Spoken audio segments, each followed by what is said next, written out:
फिर से आप सभी का। और मैं आज आपसे फिर से जुड़ गया हूं दोस्तों।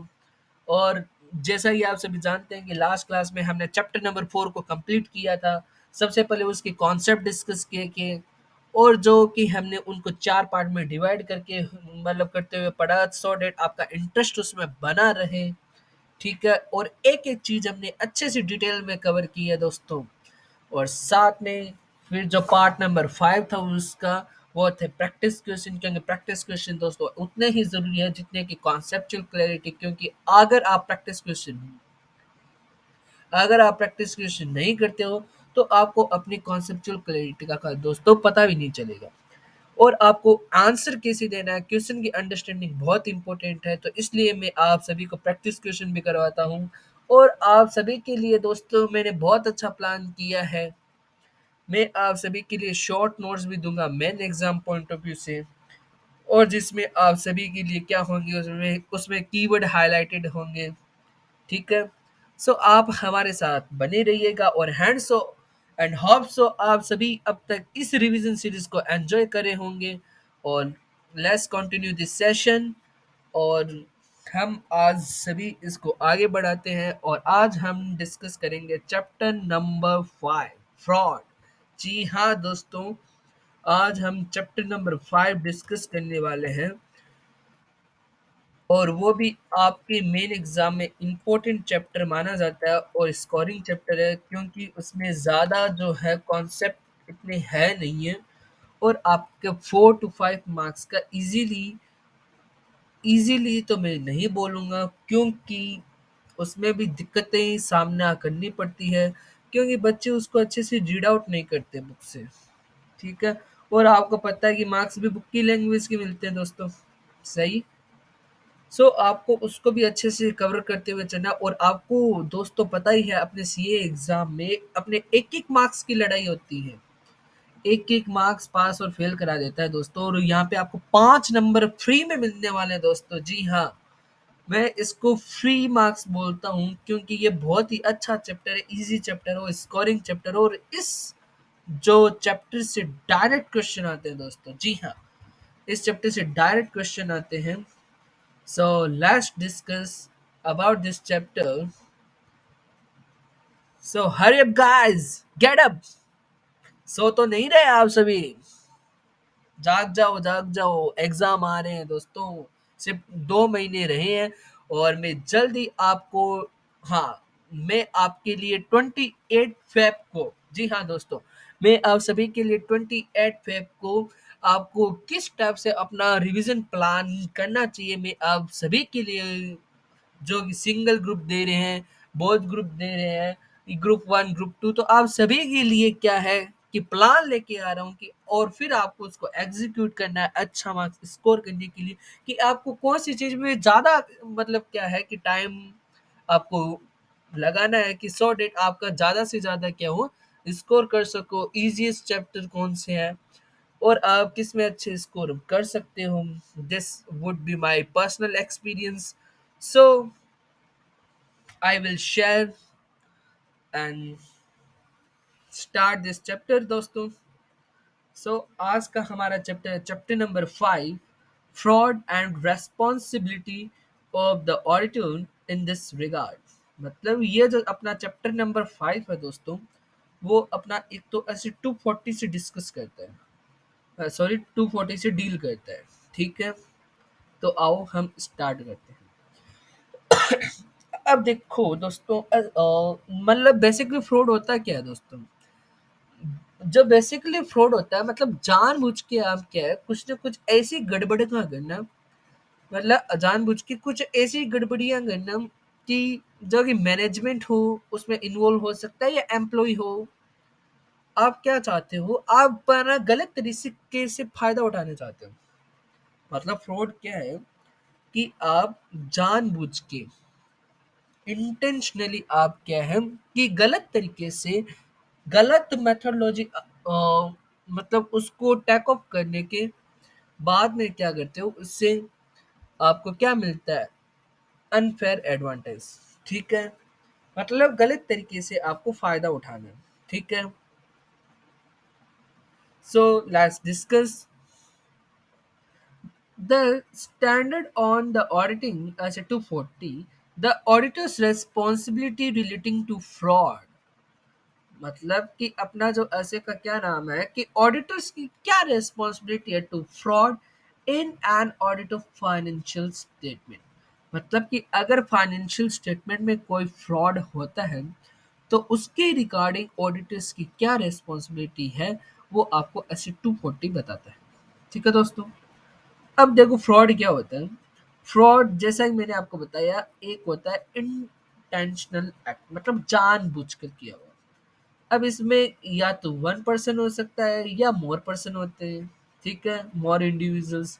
और ये मतलब कौन कर सकता है, अपना मैनेजमेंट भी कर सकता है, टीसीडब्ल्यूजी भी कर सकता है, एम्प्लॉय भी कर सकता है और एनी अदर पर्सन भी कर सकता है, थर्ड पार्टीज भी कर सकता है। And involving the use of deception to obtain an unjust or illegal advantage। जैसा कि मैंने आप सभी को बोला कि आप फ्रॉड क्यों करते हो, क्योंकि आपको गलत तरह तरीके से क्या करना है, पैसा कमाना है। क्योंकि जो करते हैं भाई फ्रॉड क्यों करते हैं, अपने को पैसे चाहिए भाई, पैसे चाहिए। ठीक है, सारा खेल ही पैसों का है दोस्तों। Although fraud is a broader legal concept, अब जैसा कि मतलब फ्रॉड होता है वो ब्रॉड लीगल कॉन्सेप्ट होता है, बट फॉर दिस मतलब जो ऑडिटर होता है उसको कहीं ना कहीं तो लिमिट करना पड़ेगा। तो ये ऐसे इसको कहाँ तक लिमिट करता है, the auditor is concern with fraud that cause a material misstatement in the financial statement, मतलब कि जो फ्रॉड है वो जो फाइनेंशियल स्टेटमेंट से रिलेटेड है और जो मटेरियल है, तो ये जो ऐसे 240 सिर्फ उसी से डील करता है। ठीक है, ये था अपना मीनिंग ऑफ फ्रॉड और बहुत इंपॉर्टेंट था। अब आता है कि मतलब जो फ्रॉड होता है वो है ना, मतलब कौन से दो टाइप से होता है। या तो आपके होगा फाइनेंशियल रिपोर्टिंग में फ्रॉड, या फिर होगा मिस अप्रोप्रिएशन ऑफ एसेट। अब देखो दोस्तों, जैसा कि मैं आप सभी को बताता हूँ, एक सेकंड दोस्तों, मैं थोड़ा पानी पी लेता हूँ।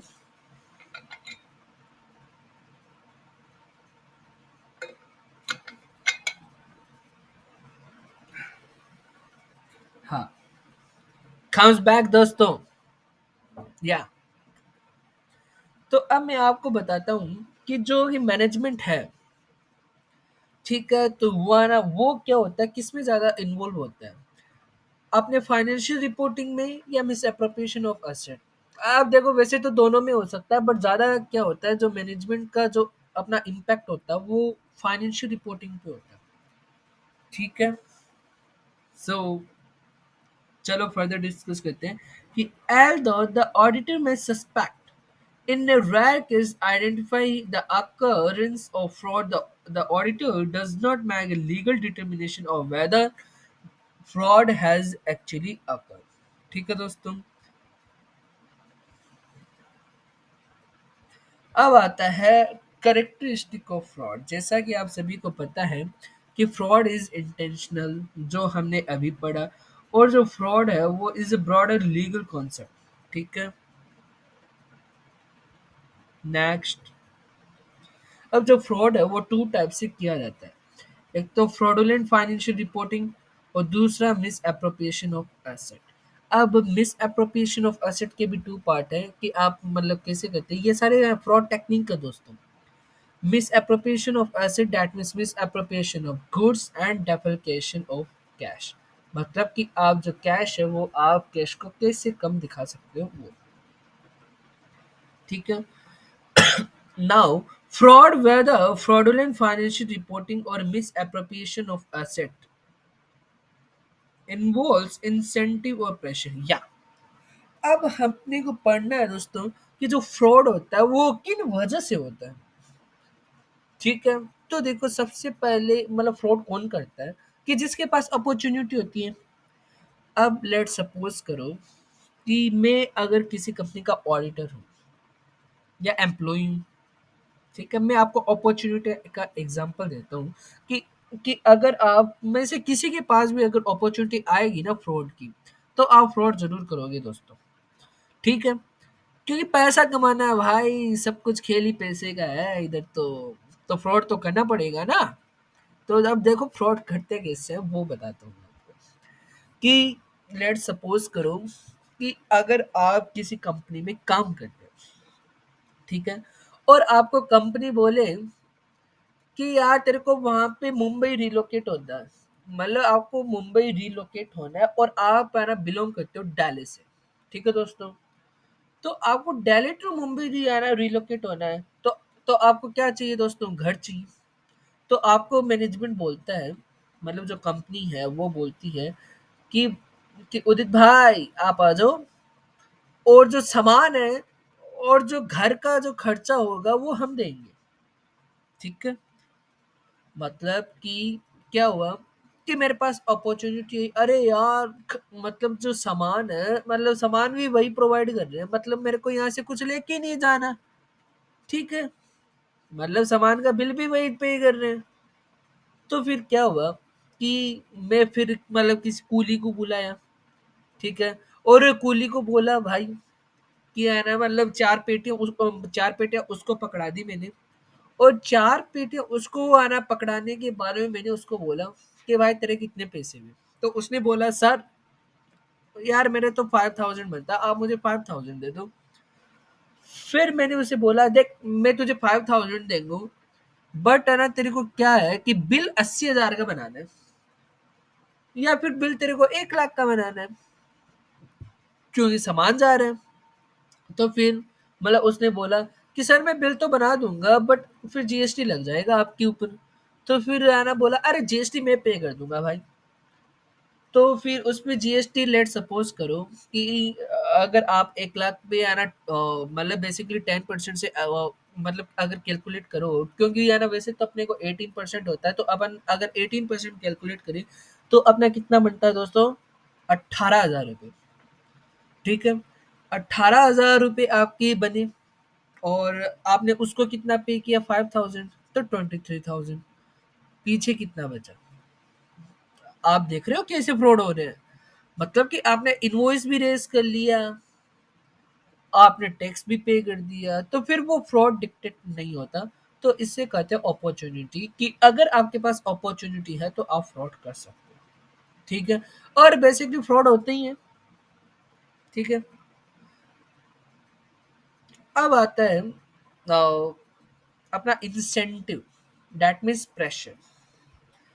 अब क्या है कि टीसीडब्ल्यूजी मैनेजमेंट को बोले कि मैनेजमेंट मुझे जो है जो टारगेट फिक्स किया है तो मुझे वो टारगेट चाहिए, मतलब कि मुझे उतना प्रॉफिट चाहिए चाहिए। तो आप क्या करोगे भाई, मैनेजमेंट का क्या जाएगा, मैनेजमेंट तो फाइनेंशियल स्टेटमेंट को इन्फ्लेट कर देगा।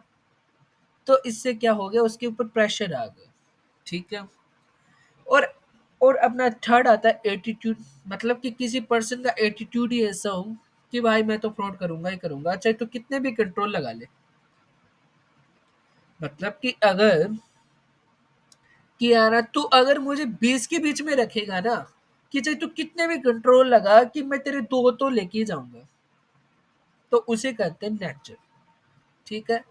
तो जैसा कि मैंने आप सभी को बताया था कि जो ये फ्रॉड होता है वो आना कैसे होता है, मतलब कि इसके फैक्टर कौन से, एक तो इंसेंटिव और प्रेशर आ गया, और सेकंड आ गया अपॉर्चुनिटी, और थर्ड आ गया एटीट्यूड, और एटीट्यूड दैट मीन्स रैशनलाइजेशन, ठीक है दोस्तों। आओ इसको डिस्कस करते हैं।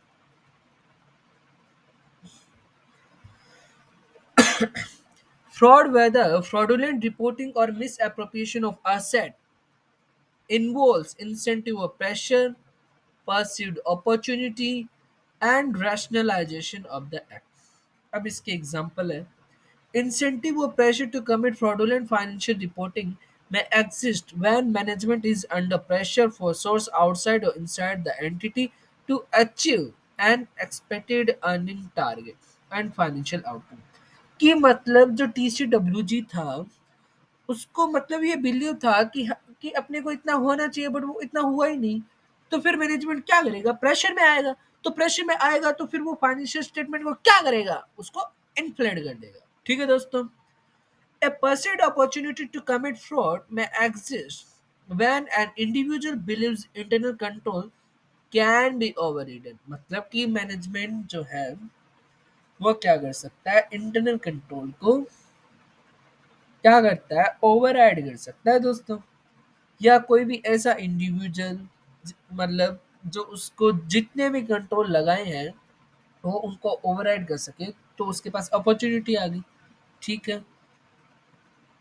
Individual may be able to rationalize committing a fraudulent act. Some individual possess an attitude, character, or set of ethical values that allow them knowingly and intentionally to commit a dishonest act.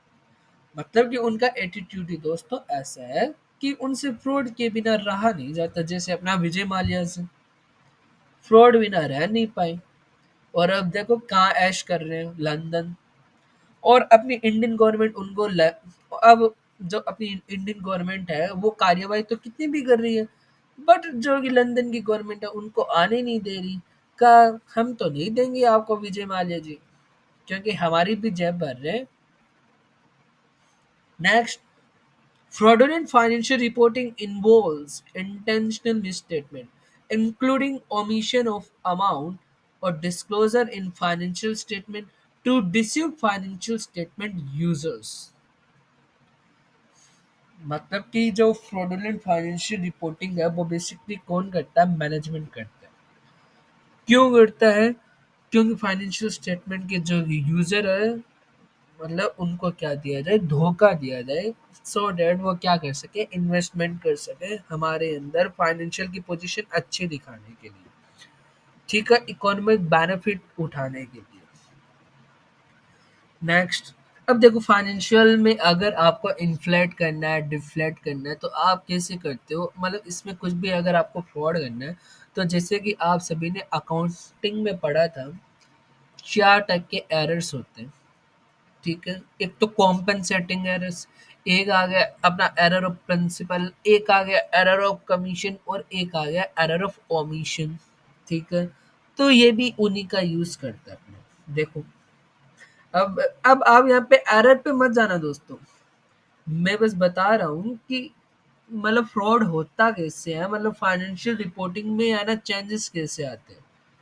ठीक है, ये देखो कि fraudulent financial reporting manual, कि उसका manipulation कर दिया, and falsification, मतलब अगर मैनिपुलेशन कर दिया तो इसको क्या बोलेंगे अपन, अपन एरर ऑफ, मतलब अपन इसको एरर ऑफ कमीशन बोल सकते हैं।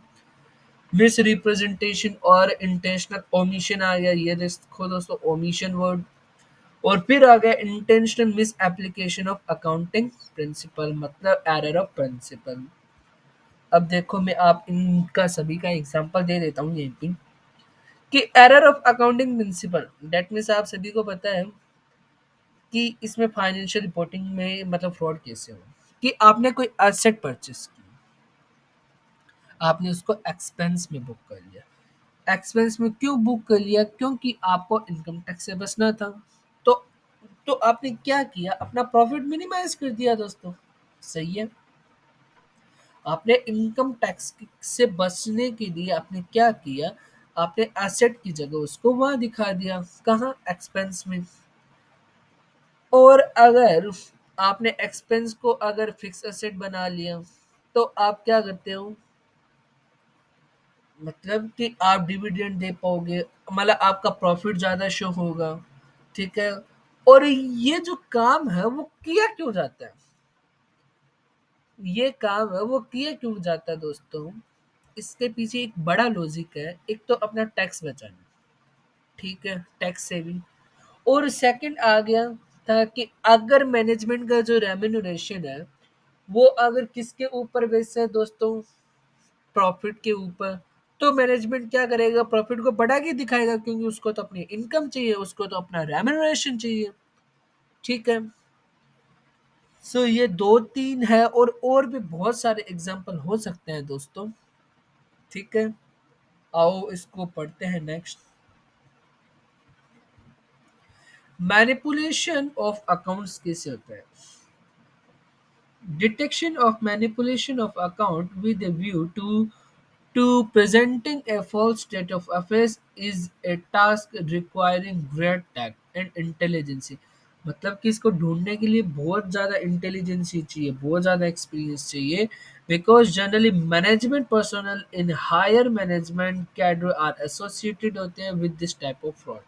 मतलब कि जो मैनिपुलेशन ऑफ अकाउंट का जो काम होता है ना, वो इसमें क्या होता है कि मैनेजमेंट ज़्यादा इन्वॉल्व रहता है, ठीक है, and this is perpetrated in mathematical veg.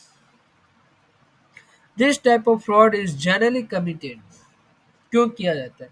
To avoid incidents of income tax, to declaring a dividend when there are insufficient profit. मतलब आपके प्रॉफिट है नहीं बट आपको डिविडेंड देना है क्योंकि आपने जो शेयर होल्डर्स है उनको डिविडेंड क्या है दिया नहीं और उनकी डिमांड है.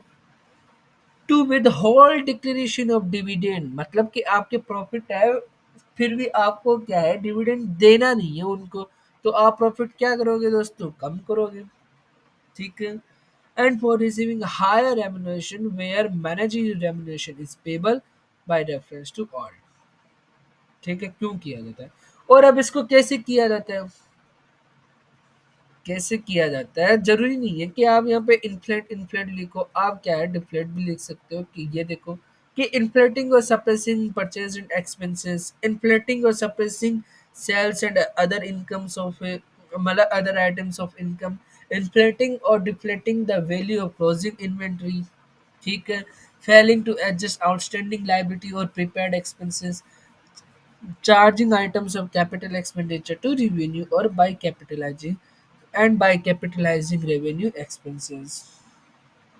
तो अब देखो दोस्तों, इसमें आपको लकीर के फकीर नहीं बनना है इस चैप्टर में, क्योंकि ये दोस्तों सारे एग्जाम्पल हैं, ठीक है. ऐसा नहीं है कि रट्टू तोते बन गए और हम मतलब जो बुक में एग्जाम्पल है तो सिर्फ उन्हीं को पढ़ लिया, आप खुद से भी लिख सकते हो.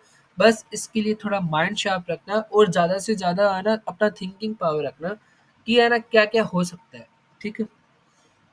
अब ऐसा मत कर देना कि आपको बोले कि यार मतलब रिसिप्ट कैसे कम होगी वो बताओ और आप बता रहे हो कि पेमेंट कैसे बढ़ेगी, वो मत कर देना बस, ठीक है.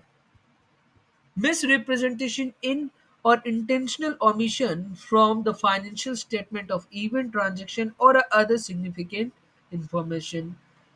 Intentional misapplication of accounting principle आ गया, ठीक है दोस्तों. अब आता है नेक्स्ट, फ्रॉडुलेंट फाइनेंशियल रिपोर्टिंग जो है ऑफन इन्वॉल्व मैनेजमेंट जो है which override of control that otherwise may appear to be operating effectively. मतलब ये बेसिकली बार बार मतलब आपको बताना चाह रहा है कि जो फ्रॉडुलेंट फाइनेंशियल रिपोर्टिंग होता है उसमें ज़्यादातर मैनेजमेंट इन्वॉल्व रहता है, क्योंकि मैनेजमेंट के कहने पे ही क्या होता है कि इन्फ्लेट डिफ्लेट होता है फाइनेंशियल स्टेटमेंट, क्योंकि जो एम्प्लॉय होते हैं ना वो तो ज़्यादातर फिजिकल चीज़ें चोरी करते हैं. इसके भी एग्जांपल दूंगा, अभी आने दो उसको, ठीक है. अब आते technique by which management override controls. मतलब कि मैनेजमेंट ओवरराइड कर रहा है, मतलब मैनेजमेंट बोले भाई, जैसे इसका एग्जांपल देता हूँ कि कैसे ओवरराइड होता है. कि अगर सपोज करो कि कोई ट्रांजैक्शन है, ठीक है, और उसको बोले मतलब कोई अकाउंटेंट बैठा है, ठीक है, तो मैनेजमेंट उसके पास गया, ओ भाई एक एंट्री पास कर यार 5 लाख रुपए की, ठीक है, तो फिर वो बोला ऐसे देखने लगे, सर 5 लाख कैसे कहाँ से मतलब है ना मतलब किस चीज की एंट्री पास करूँ. तो फिर वो बोलता है मैनेजमेंट, क्यों भाई करेगा नहीं क्या, मैं बोल रहा हूँ क्यों यार, तेरे को जॉब से प्यार नहीं है क्या, प्यार तो कर अपनी जॉब से, क्योंकि जॉब पे रहेगा तभी तो पैसे कमाएगा, ठीक है. तो मतलब कि मैनेजमेंट ने उसे क्या कर दिया, दबा दिया, ठीक है, क्योंकि यार मैनेजमेंट के पास में क्या है, उसको मतलब इफेक्ट डालने का पावर है, ठीक है. तो जो मैनेजमेंट होता है वो ओवरराइड कर सकता है कंट्रोल्स को.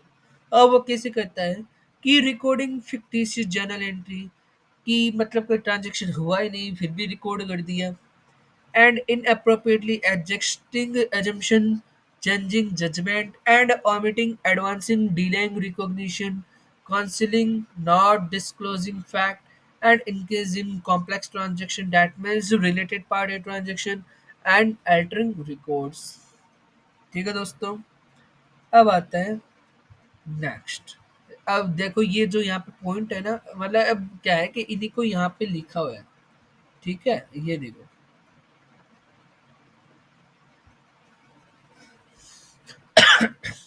अब आता है why do we management and employ commit fraud. भाई मैनेजमेंट क्यों करता है? क्योंकि मैनेजमेंट के ऊपर टीसीडब्ल्यूजी का प्रेशर आ जाए, और मैनेजमेंट को रेम्यूनरेशन भी प्रॉफिट के बेस पे आ जाए उसके ऊपर।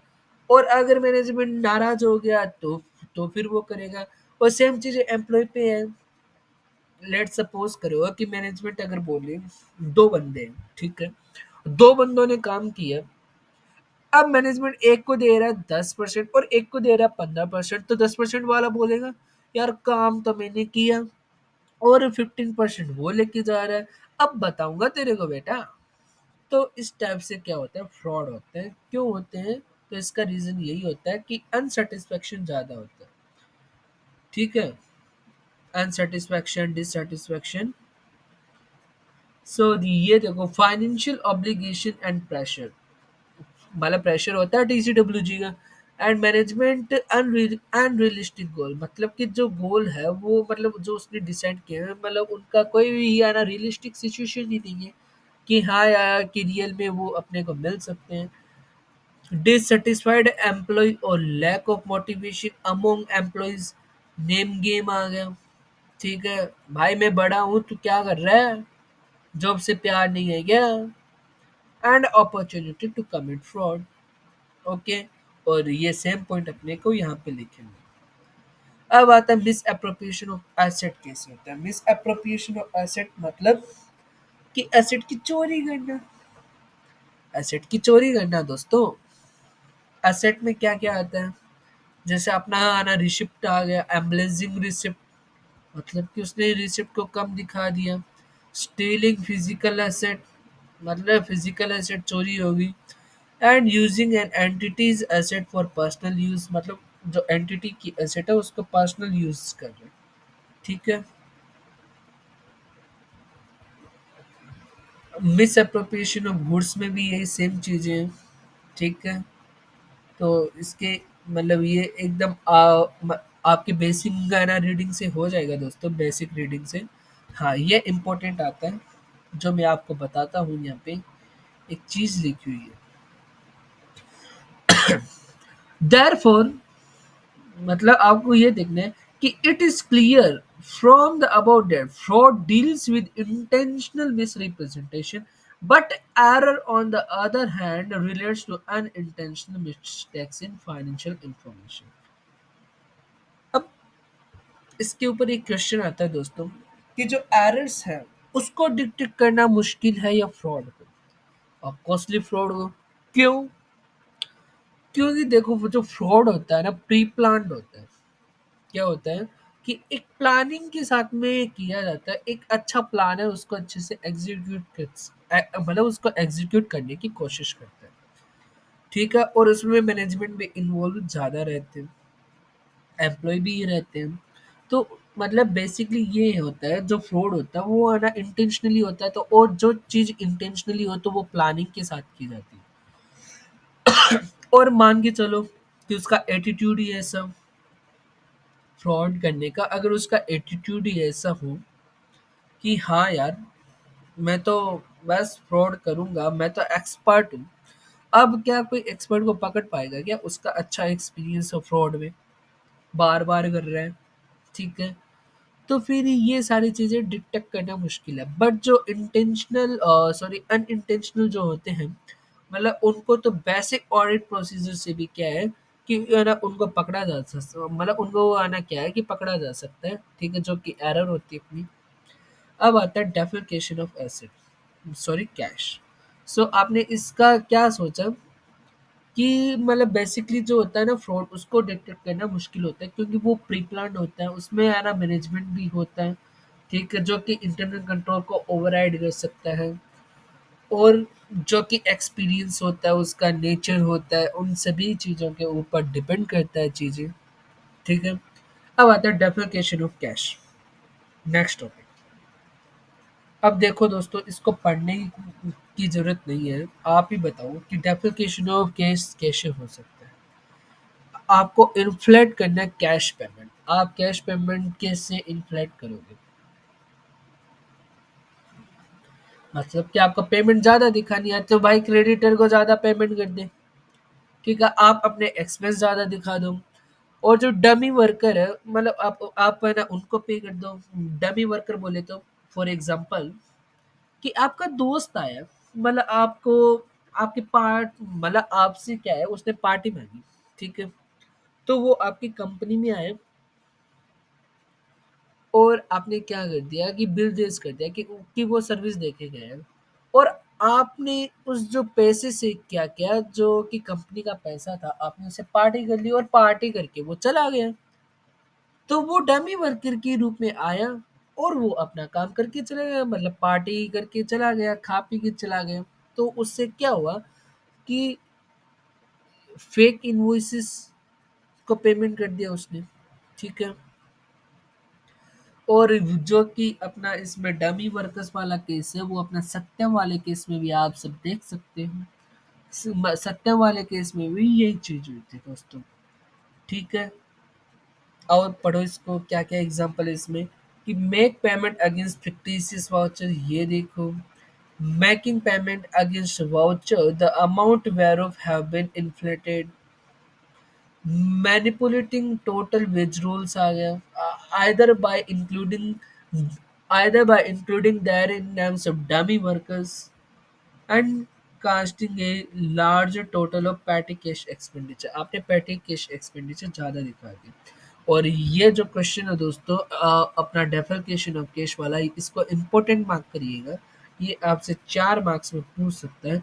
अब आता है भाई सप्रेसिंग कैश रिसिप्ट, मतलब आपको कैश रिसिप्ट क्या करनी है, आपको सप्रेस करनी है, मतलब आपको कम दिखानी है, कि आपको जो पैसा मिला उसको उतना नहीं दिखाना, आपको उससे कम दिखाना है। तो आप कैसे दिखाओगे दोस्तों? आपको जैसे डेटर है, ठीक है, जो ऑलरेडी बैड डेट्स है, और उसने बैड डेट्स ने क्या किया, जो ऑलरेडी बैड डेट्स है, उसने क्या किया दोस्तों, आपको पेमेंट कर दिया। आपने बोला अरे वाह पैसा आ गया, पैसा आ गया, ठीक है ला दे दे मुझे, और आपने उसको पॉकेट में रख लिया और वो अब भी बैड डेट्स घूम रहा है। क्या हुआ? आपको कैश रिसिप्ट मिला बट वो अकाउंट्स में नहीं आया, ठीक है? तो आपका कैश रिसिप्ट क्या हो रहा है, सप्रेस हो गया, ठीक है? अब इसका एक आता है अपना concept teeming and lading, teeming and lading, और ये बहुत इंपॉर्टेंट कॉन्सेप्ट होता है और 4 मार्क्स में अकेला आ सकता है।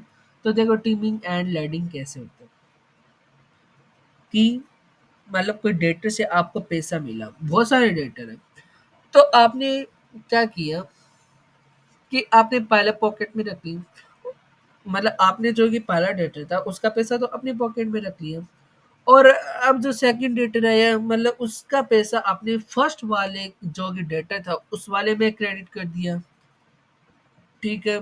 और उसके बाद में थर्ड वाला आया तो थर्ड वाले को सेकंड वाले में क्रेडिट कर दिया। तो ये एक कॉन्टिन्यूस प्रोसेस चलती रहती है। और इससे क्या होता है कि मैनेजमेंट को पता भी नहीं चलता, क्योंकि डेटर तो क्या है कि अपने राइट अप होते रहते हैं, क्योंकि यार मतलब हम क्या है पेमेंट शो करते रहते हैं, ठीक है? तो इससे क्या होता है कि फ्रॉड होता है, इसी को हम कहते हैं टीमिंग एंड लैडिंग, ठीक है? और आपने स्क्रैप सेल्स है, आपने स्क्रैप सेल्स कम दिखा दी, ठीक है?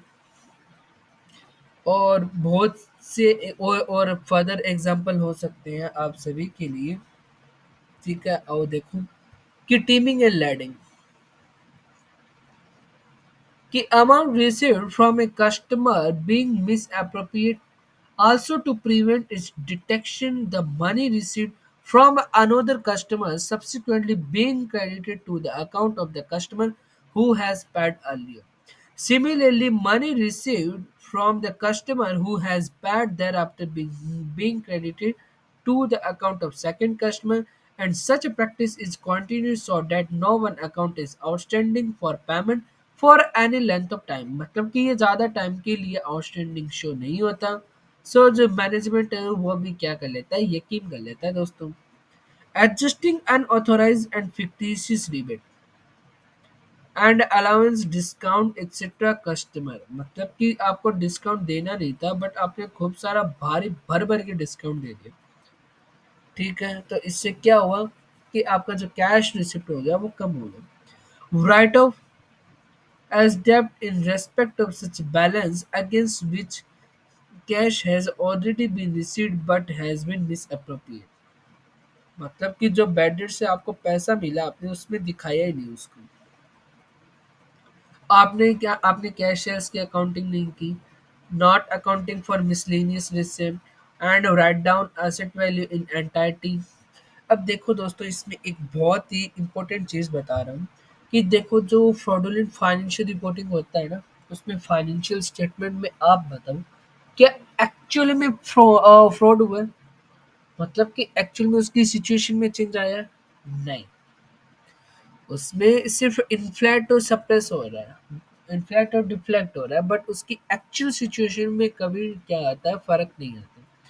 ठीक है, बट जो मिस एप्रोप्रिएशन ऑफ एसेट होता है ना, वो आपका धीरे धीरे चोरी होता जाता है। फिजिकल एसेट चोरी कर लिया, आपने कैश कम कर दिया, ठीक है, और आपने गुड्स कम कर ली, तो इस टाइप से क्या होता है, फ्रॉड होते हैं।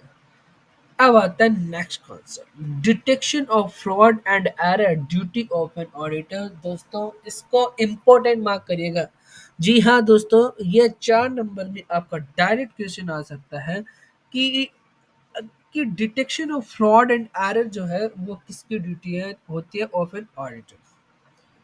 क्या सच में ड्यूटी होती है ऑडिटर की? जी हाँ। अब आप बोलोगे सर प्राइमरी जो रेस्पॉन्सिबिलिटी, जो प्राइमरी रेस्पॉन्सिबिलिटी होती है वो तो मैनेजमेंट की होती है।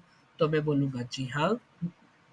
तो फिर उसकी ऑडिटर की केस हुई, तो सुनो बेटा कि प्राइमरी रिस्पॉन्सिबिलिटी तो मैनेजमेंट की होती है, क्योंकि मैनेजमेंट क्या लगाती है, इंटरनल कंट्रोल लगाती है। क्यों लगाती है? सो डेट वो क्या है कि अपना रीजनेबल एश्योरेंस दे सके, क्योंकि वो भी चाहती है फ्रॉड कम से कम हो। ठीक है, सो इसलिए प्राइमरी रिस्पॉन्सिबिलिटी मैनेजमेंट की होती है। बट लेकिन अब जैसे कि आप ऑडिटर हो, और अगर आपके मतलब जो आपने सैंपलिंग किया या आपने जो ऑडिट प्रोसीजर लगा दिया, तो आपको ऐसा लग रहा है कि हाँ यार कि कंपनी में कहीं ना कहीं फ्रॉड है, तो आपको वो बताना पड़ेगा। आपको वो मैनेजमेंट को बताना पड़ेगा कि आपके यहाँ फ्रॉड है, और आपको उसको क्या करना पड़ेगा कि रेक्टिफाई करना पड़ेगा, आपको उसको कैंसिल आउट करना पड़ेगा। ठीक है, आप ऐसा पल्ला नहीं झाड़ सकते कि भाई मैं तो ऑडिटर हूँ, ड्यू टू इनहेरिटेशन ऑफ लिमिट मेरी कोई गलती नहीं है, फ्रॉड होए तो हो। नहीं, आपको ये चीजें बतानी पड़ेगी। जस्ट अगर आपके ऑडिट प्रोसीजर में सैम्पलिंग में अगर आपको पता चलता है कि इस कंपनी में फ्रॉड है, तो ये चीजें आपको बताना पड़ेगा। ठीक है, आओ इसको पढ़ते हैं। As per Asset 240, the auditor's responsibility relating to fraud in an audit of financial statement.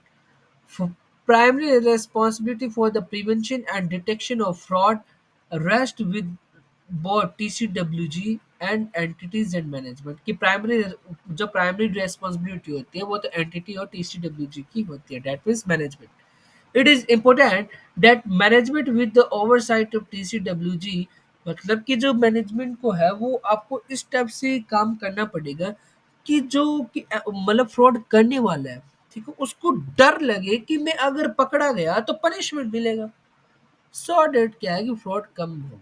ठीक है, और लेट सपोज करो कि अगर एक बार फ्रॉड हो गया तब, तो उस मतलब वो फ्यूचर में ना हो, तो इसके लिए इसके लिए भी मैनेजमेंट को क्या करना पड़ेगा, अपनी जो पॉलिसीज एंड प्रोसीजर उसमें चेंज लाना पड़ेगा। ठीक है, तो मतलब बेसिकली तो जो होता है वो मैनेजमेंट ही क्या होता है, लाइबल होता है।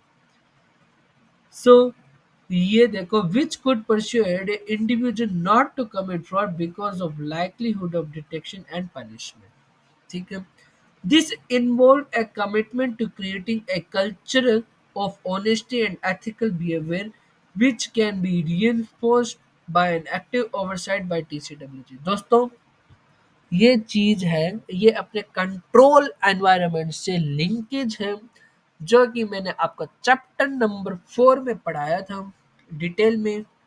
सो दोस्तों मैं इसीलिए आपको सबसे पहले चैप्टर नंबर 4 पढ़ाया था, क्योंकि इस चैप्टर की जो लिंकेज है वो सारे चैप्टर में है। और ये अकेला एक चैप्टर 15 to 20 मार्क्स का आता है और बाकी चैप्टर में भी अच्छी खासी रेलेवेंसी है। सो दोस्तों, अगर आपने मेरी पिछली वीडियोस नहीं देखी तो आप ज़रूर ज़रूर देखिएगा, सो डेट आपके कॉन्सेप्ट क्लियर हो। ठीक है, एंड होप सो आप इस जो ये है ना रिविजन सीरीज चल रही है आप उसको एंजॉय कर रहे होंगे। और अगर आप एंजॉय कर रहे हो तो लाइक करो, सब्सक्राइब करो और ज़्यादा से ज़्यादा शेयर करो, अपने ग्रुप में डालो, दोस्तों को बताओ, सो डेट इस रिवीजन सीरीज़ का फ़ायदा ज़्यादा से ज़्यादा स्टूडेंट उठा सकें और अच्छे मार्क्स स्कोर कर सकें। क्योंकि अपना सभी का मोटिव क्या है, एग्ज़ाम क्रैक करना और अपने लिए वन वन मार्क्स की भी बहुत ज़्यादा इम्पोर्टेंस होती है। कोई बोलता है ना कि 1 मार्क्स की वैल्यू नहीं होती, तो मतलब किसी सीए को पूछो यार क्या वैल्यू होती है, उसको पता चल जाएगा उसका क्या दर्द होता है कि जब वो 39 पे रुकता है। ठीक है, तो होप सो आप सभी समझ रहे होंगे ये जो रुआना रिवीजन सीरीज है वो सिर्फ आप सभी के लिए है, इसमें मेरा कोई बेनिफिट नहीं है, मैं आप सभी के लिए इसको लेके आया हूँ। तो प्लीज़ इसको सपोर्ट कीजिए, अपना प्यार दीजिए, सो डेट हम जो है हमारा मोटिवेशन रहे और हम ऐसी वीडियोस लाते रहिए आप सभी के लिए। ठीक है दोस्तों, अब आते हैं हम आगे बढ़ते हैं। Broadly the general principle laid down in the essay may be noted। जैसा कि मैंने आप सभी को बताया कि तो प्राइमरी है ना रिस्पॉन्सिबिलिटी तो मैनेजमेंट की होती है, बट अल्टीमेटली मतलब अगर कोई चीज़ मतलब कोई फ्रॉड अगर ऑडिटर को ध्यान में आता है, जो सस्पेक्टेड फ्रॉड होता है कि है ना मतलब उसको ऐसा लगे मतलब कोई भी चीज़ ऐसी उसकी नज़र में आए मतलब जिससे उसको ऐसा फील हो कि वहाँ फ्रॉड है, तो उसको बताना पड़ेगा दोस्तों। ठीक है, an auditor conducting an audit in accordance with us is responsible for obtaining reasonable assurance. मतलब कि अल्टीमेटली तो उसका भी गोल होता है ना, क्योंकि उसको भी रीजनेबल एश्योरेंस देता है ऐसे 240 के सॉरी ऐसे 200 के अकॉर्डिंग उसका भी ओवरऑल ऑब्जेक्टिव होता है रीजनेबल एश्योरेंस देना। तो मतलब उसको भी बताना पड़ेगा ना फ्रॉड है कि नहीं है, एरर है कि नहीं है। तो वो कैसे बताएगा, वो ऐसे बताएगा। ठीक है, ये देखो कि overall objective of the independent auditor and the conduct of an audit in accordance with assay, and owing to the inherent limitation of an audit there is an unavoidable risk that some material misstatement of the financial statement will not be detected, and even though the audit is properly planned and performed in accordance with assay। ठीक है, क्योंकि ये क्या होता है, properly planned होता है, perform किया जाता है। ठीक है, the risk is not detecting a material misstatement resulting from fraud। Fraud से क्या होता है, ज़्यादा होता है, is higher than risk of not detecting one resulting from error. क्योंकि फ्रॉड क्या होता है, प्लान बेसिस पे होता है दोस्तों। ठीक है, इसको इम्पोर्टेंट मार्क करिएगा, यहाँ से लेके ये जो पार्ट आता है यहाँ से अपना डायरेक्ट क्वेश्चन आता है और ये अपना क्या है, इम्पोर्टेंट है। ठीक है दोस्तों,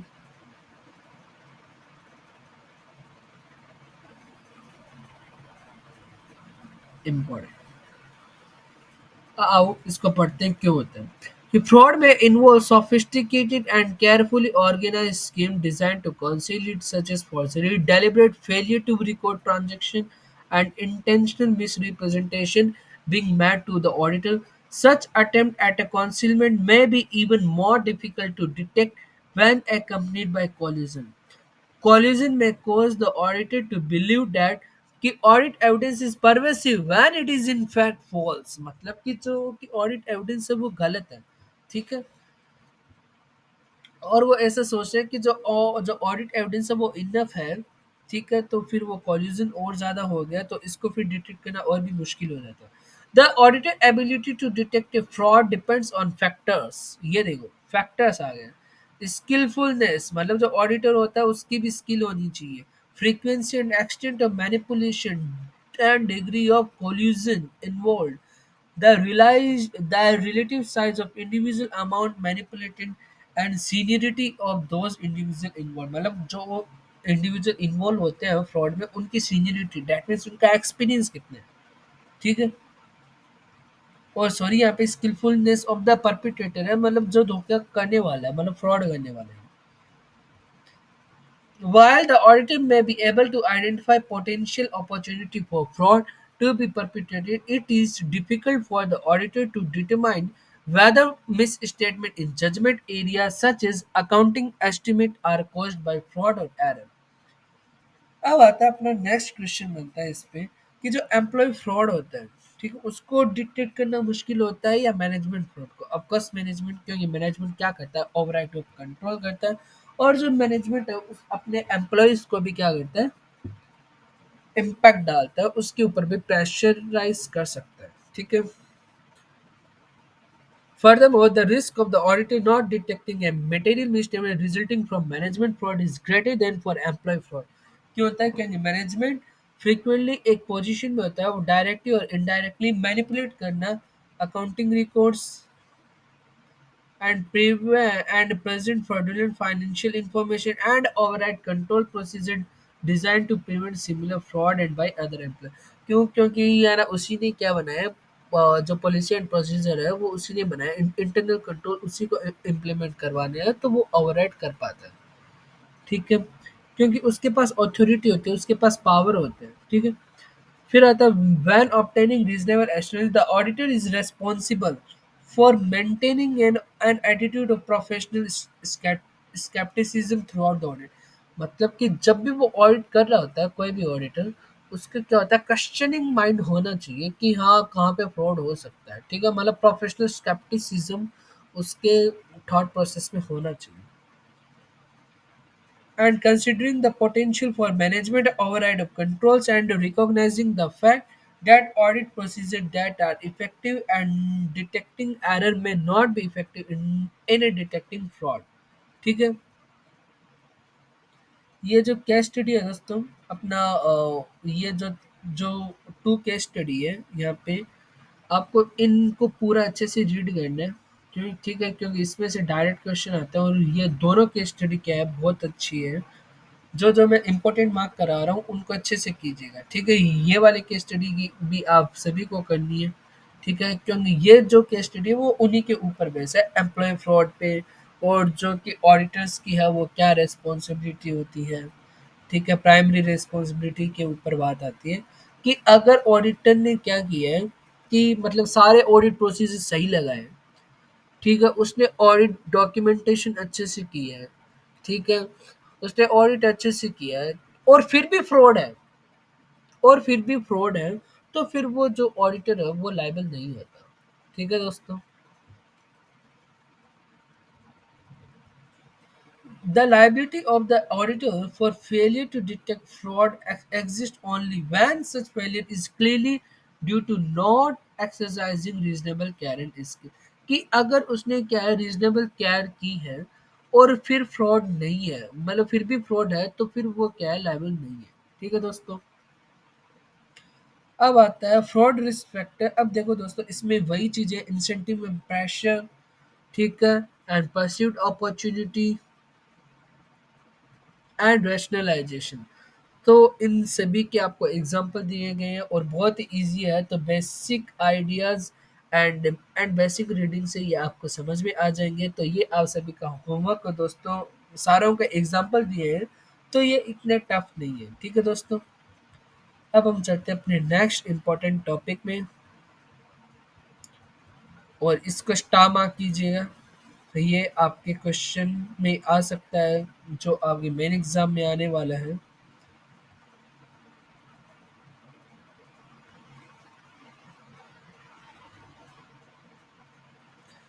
एक चीज ये देखो पहले कि पॉसिबिलिटी ऑफ फ्रॉड आपको कहाँ दिखती है, कि एक तो जहाँ पे यार डिस्क्रिपेंसीज होती है अकाउंटिंग रिकॉर्ड्स में, ठीक है, एंड कॉन्फ्लिक्टिंग और मिसिंग एविडेंस। कॉन्फ्लिक्टिंग और मिसिंग एविडेंस का मतलब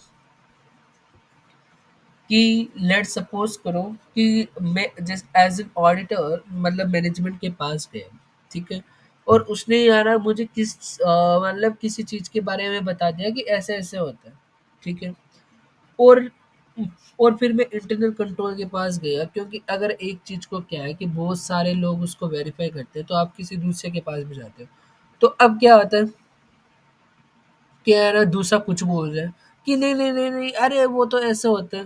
तो तो फिर यहाँ पे क्या आ गया, कॉन्फ्लिक्ट आ गया। ठीक है, तो इसको क्या बोलते हैं, कॉन्फ्लिक्टिंग और मिसिंग एविडेंस। कि मतलब जहाँ पे आपको फ्रॉड होने के चांसेस मिलते हैं। अकाउंटिंग अकाउंटिंग रिकॉर्ड्स तो आपको पता ही है कि है ना, उसमें बार बार चेंजेस करने, गलतियां करना, एस्टिमेशंस। फिर आता है प्रॉब्लम और unusual relationship between auditors and management. Let suppose करो कि जो ऑडिटर है वो मैनेजमेंट के पास गया, सर हमको आपसे क्या करनी है, मीटिंग करनी है। तो फिर वो बोला, अरे भाई 6 बजे आना। ठीक है, आप 6 बजे गए। तो फिर वो बोला, अरे हम कल मिलते हैं, आज तो डे खत्म हो गया। तो बार बार क्या है कि वो आपसे मीटिंग भी नहीं कर रहा, आपको इग्नोर भी कर रहा हो, तो आप फिर समझ जाओगे कि यहाँ पे कुछ गड़बड़ है। ठीक है, एंड अदर फैक्टर्स। तो ये सारे एग्जाम्पल है दोस्तों।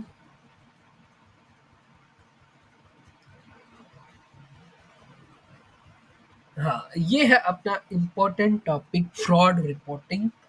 एंड ये आपके एग्जाम में आ सकता है। इस चैप्टर में सबसे इम्पोर्टेंट क्वेश्चन में आपको लास्ट में जाते जाते क्या है कि बता के जाऊंगा कि कौन कौन से क्वेश्चन आ सकते हैं, और है ना, और आपके किस टाइप से बन सकते हैं। ठीक है। हाँ, हम इसको यहाँ से पढ़ते हैं बेटा, चार्ट से।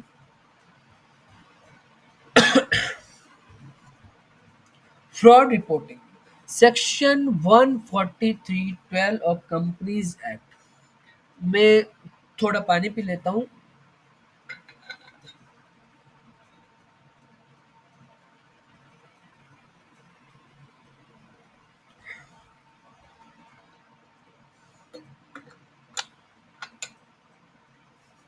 नाउ दोस्तों, fraud reporting, section 143(12) and rule 13।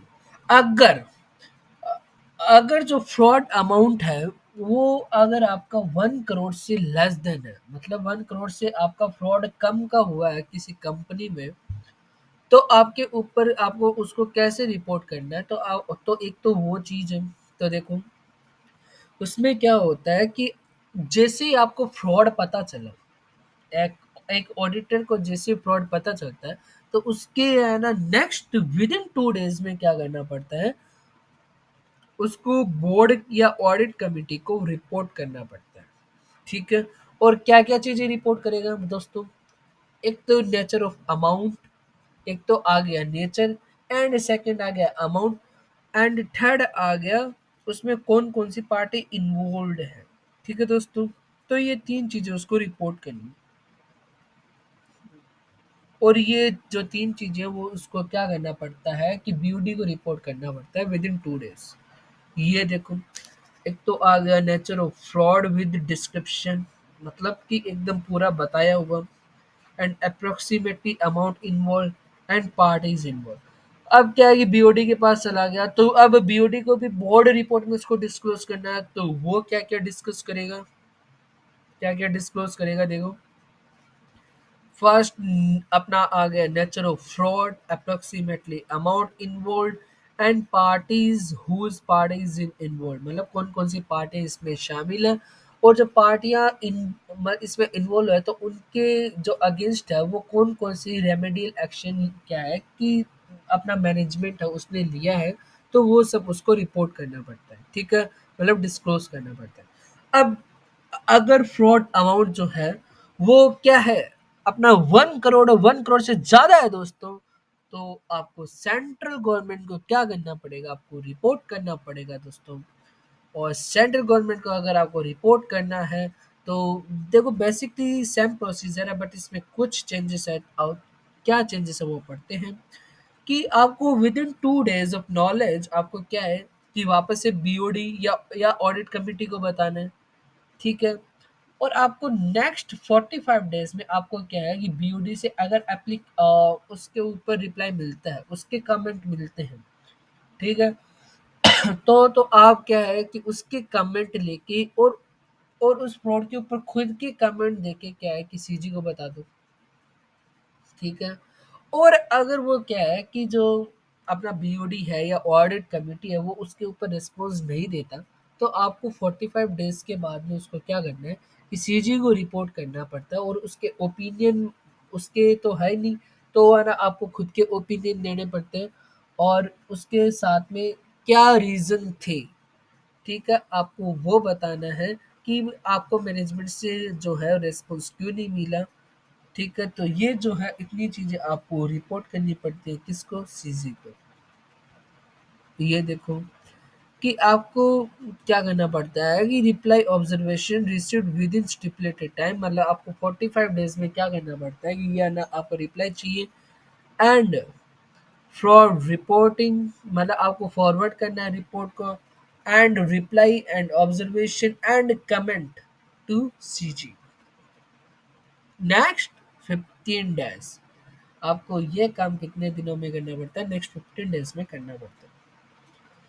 Okay दोस्तों, ये था अपना सेक्शन नंबर 143.12 और 143.13। देखो दोस्तों क्या कहता है 143.13, आपको ये बोलता है कि आपका जो फ्रॉड है अगर 1 करोड़ से ऊपर है, ठीक है, और अगर आपका फ्रॉड जो है वो 1 करोड़ है, तो आप क्या करते हो? सीजी को बताते हो। और बेसिक हमने स्टैंडर्ड्स में क्या पढ़ा था कि जो क्लाइंट का डेटा है वो आपको लीक नहीं करना, मतलब कि यार आपको कॉन्फिडेंशियलिटी मेंटेन करनी पड़ती है, ठीक है? तो क्या इसमें कॉन्फिडेंशियलिटी ब्रीच हुई? तो जो सेक्शन 143.13 कहता है कि इसमें आपकी कॉन्फिडेंशियलिटी का जो अपना प्रिंसिपल है वो ब्रीच नहीं होता है, आपको सीजी को रिपोर्ट करना है दोस्तों, ठीक है? तो ये था अपना सेक्शन नंबर 143.13। एंड 143.15 में क्या है दोस्तों? अपना पेनल्टी है, ठीक है? आओ इसको रीड करते हैं। और अब देखो इसमें कारो अपना 2020 लगता है, तो कारो में अब इसमें क्या चेंज है, मैं आपको थिन लाइन डिफरेंस बता देता हूँ कि जो आप सेक्शन नंबर 143.12 में क्या करते हो, रिपोर्ट करते हो, तो आप उसमें क्या करते हो, सस्पेक्टेड फ्रॉड भी हो ना तब भी आप उसको रिपोर्ट कर देते हो। मतलब कि आपको कुछ सर्कमस्टांसेस, आपको कुछ ट्रांज़ैक्शन या कुछ भी ऐसा मिले कि आपको ऐसा लगे कि वहाँ पे फ्रॉड है, तो आप उसको सेक्शन 143.12 में क्या करते हो कि रिपोर्ट कर देते हो। और अगर अब क्या है कि ये मतलब कारों की बात है, और कारों का कौन सा क्लोज, क्लोज नंबर 10। और अगर आपको उसमें ऐसा बोला जाए तो आपको कारों में कौन सी चीज़ें रिपोर्ट करनी पड़ती है दोस्तों? सस्पेक्टेड फ्रॉड या actual, that means noticed fraud. तो आपको उसमें नोटिस फ्रॉड को ही क्या है कंसिडर करना है, आपको उसमें सस्पेक्टेड फ्रॉड को क्या करना होता है, रिपोर्ट नहीं करना होता है। और आपको दो चीज़ें रिपोर्ट करनी पड़ती है, एक तो अमाउंट एंड उसका नेचर क्या है, ठीक है दोस्तों? ये था कारो 2020 में। और सेक्शन 143.12 में जो आप क्या करते हो, रिपोर्टिंग करते हो, तो उसमें थिन लाइन डिफरेंस क्या था वो मैंने आपको बताया है, ठीक है? और बाकी इसी को लैंग्वेज बना के इसमें अच्छे से क्या है समझाया गया है, ठीक है? ये देखो सब सेक्शन 13 क्या बोलता है कि जो सेफगार्ड्स है the act of fraud reporting bye auditor if it is in good fault. ये जो है वो क्या है कि जो कॉन्फिडेंशियलिटी है वो आपने ब्रीच नहीं की, ठीक है? सेक्शन 143.13 यही कहता है। It stated that no duty to which an auditor of a company may be subject to shall be regarded as having been contravened by reason of his reporting the matter above if it is done in good faith. It is important to note that this provision shall also apply mutatis mutandis to a cost auditor, a secretarial auditor during the performance of his duties। मतलब कि जो section 143.14 जो है वो आपको ये बोलता है कि मतलब ये जो सेम सेक्शन होता है ना सेक्शन 143.12, वो कॉस्ट ऑडिटर पे भी लगता है, सीएस पे भी लगता है, ठीक है?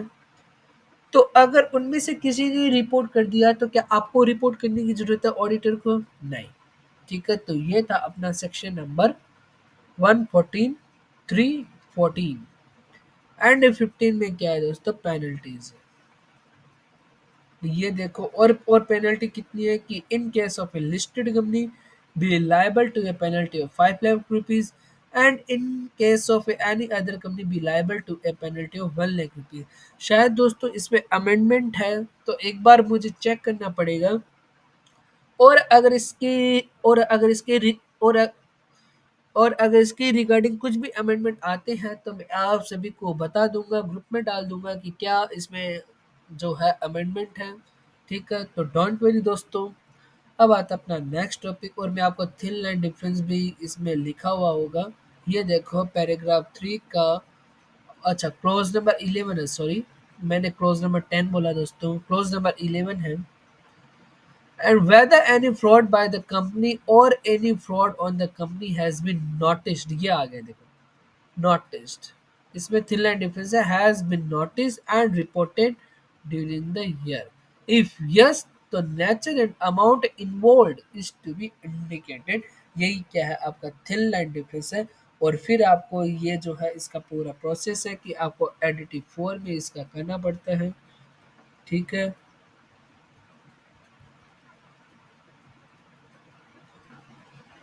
ये देखो इसके ऑडिट प्रोसीजर, बाकी हम क्या है कि कारो जब पढ़ेंगे तो हम इसको डिटेल में पढ़ेंगे दोस्तों,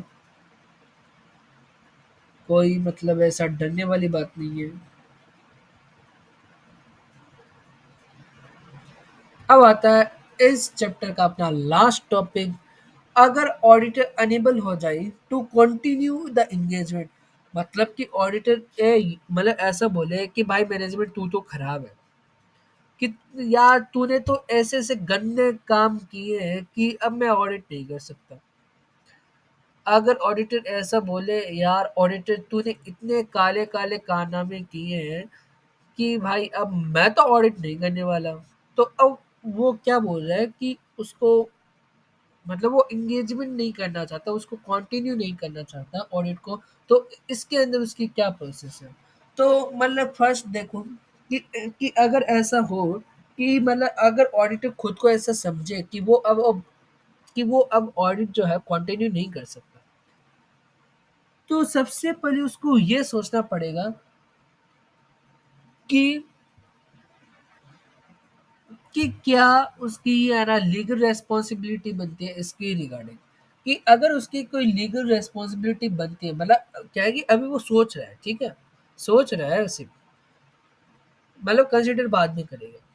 तो सोच रहा है कि उसकी क्या लीगल जो है रिस्पॉन्सिबिलिटी है, और अगर रिस्पॉन्सिबिलिटी है तो उसको मतलब क्या क्या फुलफिल करना है, और उसको मैनेजमेंट को बताना है, या मतलब जिस पार्टी को सॉरी मतलब जिसने उसको अपॉइंट किया है तो उसको बताना है। और आपको पता है ना ऑडिटर को कौन अपॉइंट करता है? जो ऑडिटर होता है उसको, जो जो कि कंपनी ऑडिटर होता है उसको मेंबर अपॉइंट करते हैं at AGM, and other than first auditor. ठीक है, फर्स्ट ऑडिटर को क्या करते हैं कि जो कि या तो बीओडी करेगा, या फिर मतलब उसको जनरल मीटिंग ईजीएम में वो हम सब क्या करेंगे कंपनी ऑडिट में इसको कंसीडर करेंगे। और जो गवर्नमेंट कंपनी होता है, गवर्नमेंट कंपनी में जो कि केग होता है सी एंड ए जी, तो वो एक ऑडिटर को अपॉइंट करता है, तो उसको बताया जाए या ना बताया जाए, तो वो अभी क्या कर रहा है, सोच रहा है। ठीक है, वो सोचने के बाद क्या करेगा, उसको कंसीडर करेगा, एंड कंसीडर के बाद एंड और फिर वो कंसीडर करता है कि पॉसिबल है कि नहीं है। और जस्ट अगर पॉसिबल है कि हाँ वो ऑडिट एंगेजमेंट से बाहर निकल सकता है, तो फिर वो बाहर निकलेगा। और बाहर निकलने के टाइम में उसको क्या क्या फुलफिल करना है, क्या क्या उसकी लीगल रिस्पॉन्सिबिलिटी बनती है, और फिर उसको मैनेजमेंट को और जो कि मेंबर्स हैं उनको उसको क्या करना है, इन्फॉर्म करना है। ठीक है, तो इस टाइप से उसका प्रोसेस होता है और इसको डील करते हैं कि एंड फर्स्ट आता है determine the professional and legal responsibilities applicable in the circumstances including whether that is requirement, मतलब वो रिक्वायरमेंट मतलब वो सोच रहा है वेदर, कि वो सोच रहा है कि क्या रिक्वायरमेंट है for the auditor to report to the person who made the audit appointment, and in some cases to regulatory authorities. अब क्या कर लिया उसने, सोचा है अभी, और सोचने के बाद में वो क्या करता है, कंसीडर करता है कि whether it is appropriate to withdraw from the engagement, कि क्या अप्रोप्रिएट है to withdraw from engagement, and where withdraw is possible under applicable law and regulation, and if the auditor withdraw करता है, discuss with the appropriate level of management and TCWG the auditor's withdrawal from the engagement and reasons from withdrawal, कि वो क्यों कर रहा है, क्यों, तो सभी को पता है भाई, काले कारनामे किए तूने, तो मैं तो ऑडिट नहीं कर सकता। और फिर determine whether there is a professional and a legal requirement to report to the person who made the audit appointment, मतलब जिसने उसको ऑडिट अपॉइंट किया है, ऑडिटर को अपॉइंट किया है, उसको बताना है कि नहीं बताना। ठीक है, तो ये है, और ये बहुत ही इंपॉर्टेंट क्वेश्चन है दोस्तों। तो ये जो है अपना यहाँ पे चैप्टर नंबर 5 खत्म होता हुआ। अब देखो इसमें बेसिकली क्या होता है कि यार ना बच्चे को क्या आता है, कंफ्यूजन आता है इस सेकंड वाले पॉइंट में एंड इसके फर्स्ट वाले पॉइंट में, बट फर्स्ट वाले पॉइंट में वो सोच रहा है, और वो है ना वहाँ पे वो क्या है कि ऑडिट इंगेजमेंट से बाहर निकल चुका है। ठीक है, तो आज हमारा चैप्टर नंबर 5 जो है वो कंप्लीट होता हुआ दोस्तों, और होप सो आपने इस सेशन को एंजॉय किया होगा।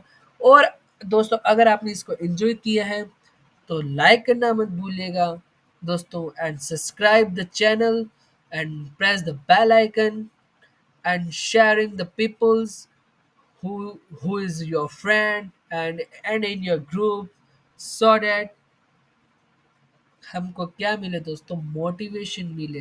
ठीक है, क्योंकि ये जो वीडियोस है वो सिर्फ आप सभी के बेनिफिट के लिए हैं, और सो डेट आप मेन एग्जाम में अच्छा स्कोर कर सके दोस्तों। सो लाइक करना मत भूलिएगा, सब्सक्राइब करो और ज़्यादा से ज़्यादा शेयर करो दोस्तों, सो डेट हम सभी आपके लिए ऐसे ही मेहनत करते रहे और ऐसे ही रिवीजन वीडियो लाते रहिए दोस्तों। ठीक है, और मैं आपको एक टारगेट देता हूँ दोस्तों, आपको 100 लाइक्स लानी है इस वीडियो पे, और आपको जल्दी से जल्दी हमारी फैमिली बढ़ा के इसको 500 सब्सक्राइबर करने हैं दोस्तों। जी हाँ, अगर आप जो है मार्च एंड तक 500 सब्सक्राइबर हो जाते हैं तो दोस्तों ये मेरा प्रॉमिस है कि मैं आप सभी के लिए एडवांस अकाउंट और अफम का भी रिवीजन लेके आऊँगा। जी हाँ दोस्तों, एडवांस अकाउंट और अफम का भी रिवीजन लेके आऊँगा। अब आप सभी सोच रहे होंगे कि सर तो सिर्फ बोथ ग्रुप पे कंसिडर कर रहे हैं, बट देखो बेटा सीधी सी बात है कि यार हम जो है कि हमारे पास भी टाइम की शॉर्टेज होती है। ठीक है, तो हम अब जब दो क्या है कि 2 सब्जेक्ट यहाँ पे पढ़ा ही रहे हैं, तो सोचे हैं कि है ना ग्रुप 2 पे फ़ोकस कर लें। बट हाँ दोस्तों, मैं 28 फ़ेब को, जी हाँ दोस्तों, मैं 28 फ़ेब को आप सभी के साथ प्लान शेयर करूँगा कि आपको कैसे स्टडी करनी है और किस टाइप से मेन एग्ज़ाम में क्वेश्चन आते हैं, सो दैट आप अच्छा स्कोर कर सको, अच्छी प्लानिंग के साथ जा सको, और मैं आपको एग्ज़ाम तक गाइड करता रहूँगा दोस्तों। ठीक है, एंड मिलते हैं नेक्स्ट सेशन में, एंड तब तक के लिए बाय बाय, टेक केयर दोस्तों।